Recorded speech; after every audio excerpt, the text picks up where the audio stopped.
Friends welcome back to another video and ये एक video होने वाला है जो कि फाइनल वीडियो होने वाला है आपका इंग्लिश फॉर कम्युनिकेशन का। इसमें लास्ट मोमेंट टिप्स होने वाली हैं एंड यहाँ पे मैं कुछ लास्ट मोमेंट टिप्स आपको बताऊंगा जो कि आपको अपने एग्ज़ाम में ध्यान देनी है। बिकॉज आप अगर पढ़ के भी जाते हैं एंड बहुत सारे स्टूडेंट्स मतलब पढ़ के जाते हैं एंड लिख के भी आते हैं, बट उनका क्या होता है कि मार्क्स कम आता है। दैट्स वाई ये बहुत बड़ा प्रॉब्लम है। दैट्स वाई ये लास्ट मोमेंट टिप्स है, तो प्लीज़ इसको देख के ज़रूर जाना। बिकॉज अगर आप इसको अवॉइड कर देते हो तो मे भी हो सकता है कि आप जो मैं चीज़ें बताने वाला हूँ वो मिस कर दो। तो सबसे पहले मैं एक चीज़ बता दूँ कि आप सबसे पहले तो इस वीडियो के डिस्क्रिप्शन पे जाके देखना। तो तुमको यहाँ पे कंप्लीट वन शॉर्ट वीडियो मैंने अपलोड किया हुआ है इंग्लिश का, 30 मिनट में आप अपना कंप्लीट रिवीजन करिए, ठीक है।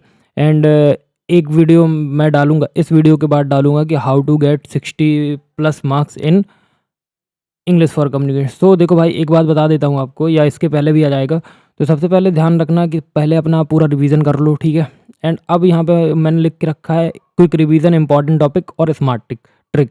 तो क्विक रिवीजन को तो मैंने बता दिया कि जो वीडियो डाला प्लीज़ उसको देखो। अब इम्पॉर्टेंट टॉपिक्स क्या हैं, तो देखो इम्पॉर्टेंट टॉपिक्स क्या हैं। तो सबसे पहले देखो देखो पहले हम आपका पेपर निकाल लेते हैं, ठीक है, इंग्लिश फॉर कम्युनिकेशन का। तो एक मिनट।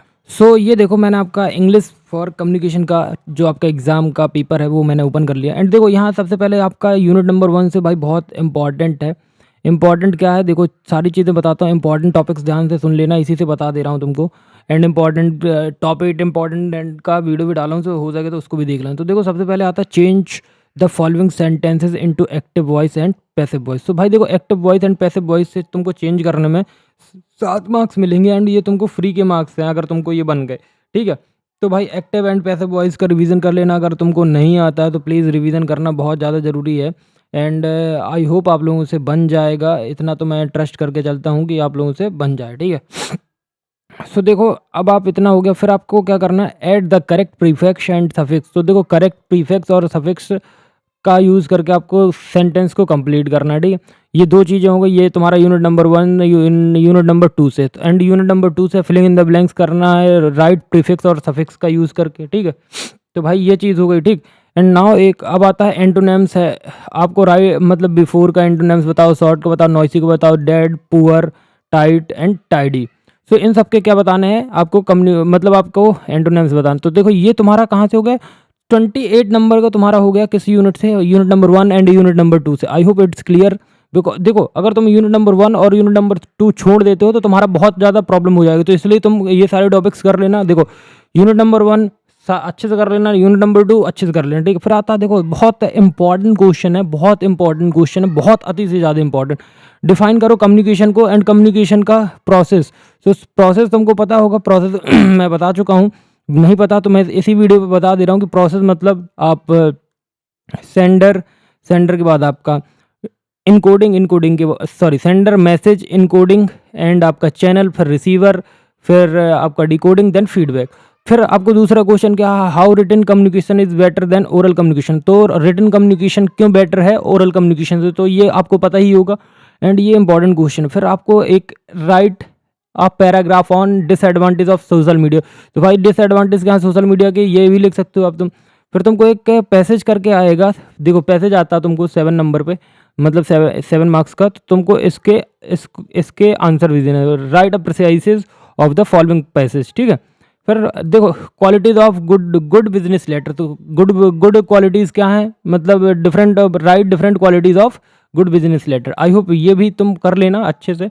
एंड जॉब के लिए तुमको लेटर लिखना है, रिज्यूमे, ये सब तुम अच्छे से कर लेना। Draft a job application letter with resume for a suitable post as adviser, ठीक है। And now Mohan working as, यहाँ पे आपको क्या, ये क्या हो गया तो यहाँ पे तुमको देखो you are Mohan working as a senior junior software developer at innovative. अरे हाउ क्या हो गया भाई, एक मिनट। देखो इतना तो हो गया, इतना तो तुम्हें समझ में आ गया होगा। एंड फिर बाकी तुम्हारा explain importance of body language and gesture in the process of communication. ये इंपॉर्टेंट है, ठीक है। एंड ये एंड में मैं आपको ये 2025 जून का पेपर दिखा रहा हूँ। एंड देखो फिर barrier of communication and explain any 2 barriers of communication, how to make communication effective. And देखो फिर आपको डिस्क्राइब करना 2 email email, disadvantage of oral communication and part and layout of business letter and SQ3R and reading technique. तो देखो ये आपका जो 2025 का पेपर है इंग्लिश फॉर कम्युनिकेशन का, एंड बहुत इजी पेपर आया है। तो जितनी भी मैंने अभी तक आपको चीज़ें बता दी हैं तो प्लीज़ बता देना। एंड यहाँ से आप कोई भी पेपर डाउनलोड कर सकते हैं। RGPV PYQs पे जाइए एंड यहाँ पे आपको सारे PYQs मिल जाएंगे, ठीक है। तो अब देखो भाई, अब तो ये तुम समझ गए हो कि देखो हमारा इंपॉर्टेंट टॉपिक्स भी हो गए। अब स्मार्ट ट्रिक देखो, समझो क्या स्मार्ट ट्रिक के लिए मैं बताता हूँ आपको कि भाई स्मार्ट ट्रिक मतलब क्या है। समझो कि अगर तुमको स्मार्ट ट्रिक्स क्या है भाई, स्मार्ट ट्रिक्स ये हैं कि तुमको अगर इस इंग्लिश फॉर कम्युनिकेशन में मतलब तुमको ज़्यादा से ज़्यादा अच्छा मार्क्स चाहिए, तो उसके लिए तुमको क्या करना पड़ेगा, लिखना पड़ेगा। लिखना कितना पड़ेगा, मतलब तुम ये समझ के चलो कि 25+ पेज तुमको लिखने पड़ेंगे अगर तुमको इंग्लिश में अच्छे से मार्क्स चाहिए। तो सबसे पहले क्या है, 25 पेज प्लस लिखो, ठीक है। एंड दूसरी चीज़ क्या है, दूसरी चीज़ ये है कि तुमको मतलब अटैम्प्ट करना पड़ेगा कितना, अटैम्प्ट 5x2, मतलब देखो 5 क्वेश्चन होते हैं तो 5x2 मतलब 10 क्वेश्चन, मतलब तुमको सारे क्वेश्चन अटैम्प्ट करने पड़ेंगे एंड 25 पेज के ऊपर लिखना पड़ेगा, ठीक है। तो ये बहुत इंपॉर्टेंट चीज़ है। एंड तीसरी चीज़, तुमको एक क्वेश्चन के लिए 2 या 3 या 3.5 पेज लिखना पड़ेगा, ठीक है। एंड कोशिश करना कि तुम हैंड राइटिंग का इस्तेमाल अच्छा करो, हैंड राइटिंग का यूज़ करो, ठीक है। एंड जो भी आपकी हेडिंग्स हो उनको क्या करो, अंडरलाइन करो एंड क्लीन एंड एकदम बढ़िया कॉपी लिखो। और दूसरी चीज़, कॉपी को काटा पीटी मत करना, बिकॉज देखो जितना अच्छा प्रेजेंटेशन उतने अच्छे मार्क्स। तो टेंशन मत लो, पेपर अच्छा जाएगा। एंड बाकी इतनी सारी चीज़ें आप लोग फॉलो करो और आपका एग्ज़ाम बढ़िया जाएगा, मेरे को मालूम है आप लोग लिख के आओगे। एंड जितनी भी सारी चीज़ें मैंने बताई हैं प्लीज़ उनको अवॉइड मत करना, ये आपके पेपर में बहुत ज़्यादा हेल्पफुल रहेंगी, इतना मैं बता दे रहा हूँ। जैसा कि आपका अभी तक 2 एग्ज़ाम हो चुके हैं।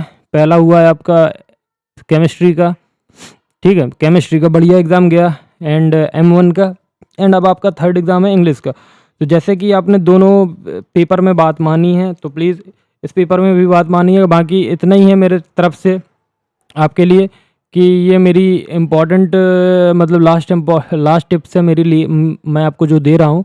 एंड कोशिश करना कि ये वाला वीडियो देख लो, कंप्लीट रिवीजन हो जाएगा, फुल्ली हिंदी में समझाया मैंने। तो बाकी all the best for exam, मिलते हैं नेक्स्ट वीडियो में। तो please do like, subscribe and share. So thank you.